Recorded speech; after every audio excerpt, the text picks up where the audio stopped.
Хотите помочь вашему желчному? Начните не с еды.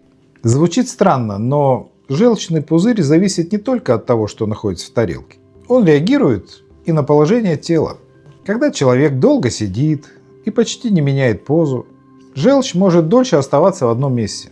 Поэтому иногда дело не в том, что вы съели, а в том, что ваш организм просто мало двигается в течение дня. Есть одна практика. Сейчас я ее вам дам. Попробуйте прямо сейчас. Ложимся на спину. Сгибайте ноги в коленях. Медленно опустите оба колена в одну сторону, скажем, направо. Подержите. Потом вернитесь к центру. Затем то же самое повторите налево. Пауза. Потом вернитесь к центру. Без усилий, без боли. Это поможет внутренним органам мягко менять положение и не застаиваться.